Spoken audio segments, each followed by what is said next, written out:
Halo pecinta Bravos di mana saja Anda berada. Kita jumpa lagi dalam program Visi Indonesia Baru. Tema yang dipilih kali ini adalah tentang gerakan mahasiswa. Demi rakyat atau siapa?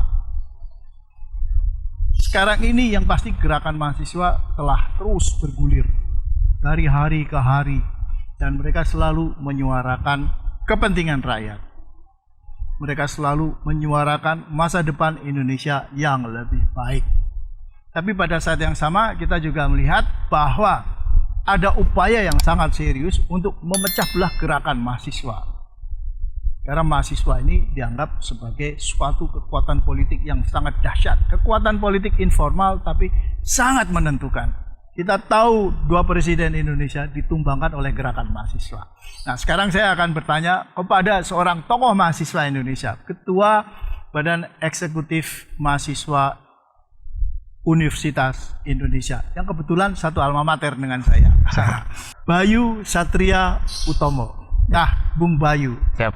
Sekarang Anda memimpin gerakan mahasiswa di tengah situasi yang sangat memprihatinkan bagi rakyat Indonesia. Karena kenaikan harga barang-barang kebutuhan, kenaikan pajak, dan lain sebagainya. Lalu apa sesungguhnya target Anda? Oke. Ya, sebenarnya kalau kita bicara target, itu pasti kan kita bicara berdasarkan analisis kita gitu ya terhadap kondisi aktual gitu yang memang sekarang terjadi begitu, Bang. Jadi ya memang kalau misalnya kita melihat sekarang pemerintahan saat ini kan banyak sekali hal-hal yang kemudian bisa dianalisis gitu ya. Dan yang sebenarnya di awal, karena kebetulan saya juga baru dilantik itu bulan Januari begitu. Jadi baru mungkin sekitar 5 bulan ini untuk membangun gerakan begitu. Dan memang tidak bisa dipungkiri salah satu pemantik kita dalam gerakan pada hari ini, pada tahun ini terutama adalah terkait dengan wacana 3 periode, wacana tentang perpanjangan masa jabatan presiden. Nah, itulah yang kemudian bisa dibilang sebagai pemantik kita untuk melihat bagaimana kondisi aktual gitu, kondisi yang memang sekarang dirasakan oleh masyarakat kita, yang memang sekarang menjadi tanggung jawab pemerintah begitu. Nah, saat kita melihat kita coba analisis bersama begitu, ya memang sekarang kalau kebetulan jurusan saya ilmu politik begitu, ada satu teori yang kemudian menjelaskan gitu, kenapa pemerintahan sekarang itu bisa bertindak seperti ini gitu. Nah, yang menurut saya, teori itu juga bisa menjelaskan gitu kondisi Indonesia saat ini. Kalau nggak salah nama teorinya itu Lemdak teori gitu, yang dimana teori ini waktu itu ada gitu karena periode kedua Barack Obama di Amerika Serikat gitu. Nah, jadi sesingkatnya gitu di dalam teori atau analisis terkait dengan kejadian sekarang di Indonesia adalah saat pemerintah sudah masuk ke periode kedua, saat pemerintah sudah tidak lagi membutuhkan legitimasi rakyatnya, maka pemerintah kemudian cenderung mengeluarkan kebijakan-kebijakan yang tidak populis begitu. Jadi bahkan dari tahun 2019 gitu, di awal saya menjadi mahasiswa begitu, banyak sekali gitu kebijakan-kebijakan yang kemudian dapat dikatakan tidak populis gitu. Misalnya di awal sudah mencanangkan RUU KPK, lalu juga mencanangkan tentang Omnibus Law Cipta Kerja, lalu juga tentang RKUHP dan lain sebagainya. Jadi kebijakan-kebijakan yang tidak populis ini akhirnya hadir gitu karena pemerintah sudah merasa tidak membutuhkan legitimasi dari rakyatnya. Itu yang pertama. Lalu yang kedua, sebenarnya kalau misalnya kita sebagai mahasiswa, saya lebih cenderung menggunakan pendekatan yang futuristik gitu. Jadi gimana kita melihat masa depan kita, apakah masa depan kita terganggu atau tidak terhadap kondisi negara kita saat ini. Jadi misalnya seperti ini, Bang, tentang minyak goreng naik gitu ya, ada harga-harga naik. Mungkin kita sebagai mahasiswa itu tidak merasakan dampaknya secara langsung gitu, karena mungkin ya kita masih mendapatkan uang dari orang tua, atau misalnya kita masih ada penunjang hidup kita gitu. Itu artinya kan sebenarnya kenaikan harga itu tidak berdampak langsung kepada kita. Tapi kemudian kita berpikir bahwa kenaikan harga ini kalau misalnya kita biarkan, masa depan kita yang akan terganggu gitu. Atau misalnya tentang kerusakan lingkungan gitu. Kita mungkin tidak terdampak langsung gitu terhadap penambangan liar yang ada di Kalimantan gitu, yang ada di Sulawesi dan lain sebagainya. Tapi kemudian kalau lagi-lagi saat ini dibiarkan terjadi, saat pemerintah enggan menangani itu, masa depan yang akan terganggu, masa depan kita yang akan diganggu, dan kita anak muda saat ini berhak untuk menggugat masa depan kita yang kemudian terganggu tersebut gitu. Jadi itulah yang mungkin bisa menjadi pemantik awal gitu ya. Lalu juga yang ketiga gitu, menurut saya memang pemerintahan saat ini sudah sangat kelewatan batas gitu, karena yang kita tahu seharusnya dalam satu struktur pembentuk masyarakat gitu, itu ada pemerintah, ada civil society, dan ada kaum pemilik modal gitu. Nah, tapi saya melihat bahwa kaum pemilik modal ini sekarang sudah masuk gitu ke dalam pemerintahan itu sendiri, yang akhirnya menimbulkan oligarki politik gitu kan, yang kita mengenal satu istilah oligarki gitu. Nah, saat oligarki ini sudah berkuasa, maka yang ingin dituju, yang hanya diuntungkan adalah kelompok-kelompok mereka sendiri gitu. Dan kalau saya bicara tentang oligarki, dan saya baca juga tentang oligarki, bahwa memang banyak bahkan peneliti-peneliti luar begitu ya Bang, yang meneliti tentang oligarki di Indonesia, dan salah satunya adalah Fedi Hadis gitu. Fedi Hadis sudah menyebutkan gitu bahwa satu-satunya cara untuk melawan oligarki adalah dengan menghadirkan politik alternatif. Indonesia sekarang itu kekurangan politik alternatif. Berapa partai oposisi kita sekarang? Sangat dikit. Berapa kelompok-kelompok oposisi kita sekarang? Sangat sedikit. Maka saat tadi misalnya Bang Gigin menanyakan tujuan utama dari gerakan mahasiswa, maka saya dapat katakan bahwa saat ini tujuan utama kita adalah menghadirkan politik alternatif. Begitu Bang? Iya, dan jawaban Anda ini menunjukkan bahwa statement dari seorang tokoh dari BPIP, yaitu Beni, tapi orang biasanya menyebutnya sebagai Romo Beni, bahwa mahasiswa tidak tahu apa arti gerakan mereka sendiri, itu salah. Jawaban ini menunjukkan mereka sangat paham mengenai itu. Saya mau tanya juga kepada Bayu, bagaimana sekarang ini koordinasi antar kampus, antar gerakan mahasiswa? Kalau koordinasi tentu kita juga akan terus berusaha membangun komunikasi dengan baik. Apalagi sekarang kita terhubung dengan sosial media begitu ya. Dan kemarin juga Bang, baru saja kemarin saya baru pulang dari Banjarmasin gitu. Jadi satu minggu kemarin, sekitar dari tanggal 15 sampai tanggal 22 itu dilaksanakan musyawarah nasional BEM seluruh Indonesia gitu. Jadi dari sana terpilihlah koordinator pusat itu dari Universitas Negeri Semarang, UNES. Dan di hari itu, di momen itu kita berkumpul, menyatukan pandangan, berdiskusi dengan seluruh BEM itu dari Aceh sampai Papua. Itu jadi hadir misalnya Aceh, Sumatera bagian utara, Sumatera bagian selatan, Jawa, seluruhnya Jawa, mulai dari ibu kota Jabodetabek, Banten gitu, Jawa Barat, Jawa Tengah, Jawa Timur, lalu juga Kalimantan, Sulawesi, bahkan sampai Papua itu hadir kemarin. Dan kita di situ berdiskusi tentang problematika apa yang kemudian menjadi satu masalah utama yang perlu kita selesaikan gitu. Dan itu pada akhirnya menurut saya memang sekarang banyak ya elemen-elemen gerakan begitu, dan saya rasa pertemuan-pertemuan seperti musyawarah nasional, konsolidasi nasional itu memang diperlukan untuk menyatukan elemen-elemen gerakan gitu. Karena bicara tentang gerakan mahasiswa tentu bicara tentang gerakan masyarakat sipil. Jadi mahasiswa kemudian tidak bisa terpisah oleh gerakan masyarakat sipil, karena basis kita adalah masyarakat sipil itu sendiri. Saat saya tadi bicara tentang ada 3 struktur pembentuk masyarakat, maka mahasiswa itu masuk ke dalam masyarakat sipil, dan kita harus bisa membersamai mereka, bergerak bersama mereka, dan terus menjalin komunikasi di antara kita. Begitu Bang? Ya, tapi setahu saya gerakan mahasiswa itu nasibnya sama dengan gerakan politik formal dalam konteks partai politik. Di mana politik pecah belah dan jajah itu terjadi di situ. Bahkan ada pada tahap tertentu tanpa politik pecah belah dan jajah pun udah terpecah sendiri karena ada demikian banyak agenda politik di dalamnya.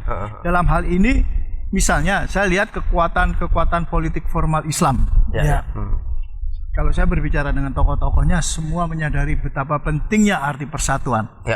Tapi pada kenyataannya hampir setiap minggu belakangan ini saya mendengar ada peresmian partai politik Islam yang baru. Banyak sekali, saya sendiri nggak tahu ada berapa banyak parpol Islam sekarang. Yang terakhir setahu saya kan ada Partai Pelita yang dipimpin oleh Profesor Dr. Din Samsudin. Nah, ini mahasiswa gimana nih? Ya memang kalau misalnya kita bicara pecah belah gitu ya, Iya. politik pecah belah sih menurut saya sejauh yang saya tahu sekitar 5 bulan bahkan misalnya saya tahu bagaimana sejarah gerakan gitu. Saya rasa ini bukan tentang pecah belahnya begitu, Bang. Iya. Tapi saya rasa memang hanya ada perbedaan gitu. Iya. Dan saya rasa juga kita rasanya sudah harus terbiasa dengan perbedaan. Iya. Gitu. Jadi bagaimana kita tetap bisa bergerak bersama tetapi di antara perbedaan. Tinggal bagaimana kita merawat dan menyatukan simpul-simpul gerakan setiap kampus, simpul-simpul gerakan setiap aliansi yang berbeda-beda untuk kemudian misalnya punya satu tujuan gitu. Jadi Bhinneka Tunggal Ika itu menurut saya sudah memang perlu kita terapkan gitu ya dengan baik di dalam gerakan mahasiswa gitu, karena ya itu tadi bahwa memang kita berbeda-beda. Nah, jadi saya rasa memang perbedaan itu seharusnya mendewasakan kita, gitu. Karena kalau misalnya kita lihat juga yang saya tahu begitu dari bacaan yang saya baca di tahun 65 pun sebenarnya begitu, mahasiswa pun berbeda-beda. Bahkan di tahun 98 pun begitu. Saat dikatakan bahwa gerakan 98 itu gerakan mahasiswa yang paling solid, tapi saat kita baca lagi, kita telaah lagi, ternyata di dalamnya pun ada berbagai kelompok di situ, gitu kan. Ada saya agak lupa Forkot, lalu ada FMND ya kalau nggak salah, kami, dan lain-lain lah. Jadi ternyata perbedaan itu memang terjadi di kalangan mahasiswa karena kan memang kemewahan yang terakhir yang dimiliki oleh mahasiswa kan adalah idealisme, gitu. Jadi ya memang kadang kita ini keras, setiap kelompok itu keras memperjuangkan ideologinya masing-masing. Tapi saat kita bicara tentang urusan negara, gitu, itu ya kita harus bisa mengarahkan idealisme kita terhadap kepentingan apa yang kemudian kita perjuangkan bersama. Gitu. Jadi menurut saya berbeda itu wajar gitu, dan bagaimana kemudian kita merawat dan merangkul setiap simpul-simpul perbedaan ini dengan semangat persatuan tadi yang Bang Gigin sampaikan gitu. Dan menurut saya itu juga adalah satu-satunya cara untuk kita merawat gerakan mahasiswa untuk terus membesarkan gerakan mahasiswa. Begitu, Bang. Ya, saya juga sependapat dengan Anda, tapi kan juga ada gerakan-gerakan atas nama mahasiswa yang tujuannya justru untuk membunuh, untuk mematikan gerakan mahasiswa atau setidaknya untuk melakukan pembunuhan karakter terhadap gerakan mahasiswa. Ini bagaimana Anda menghadapinya?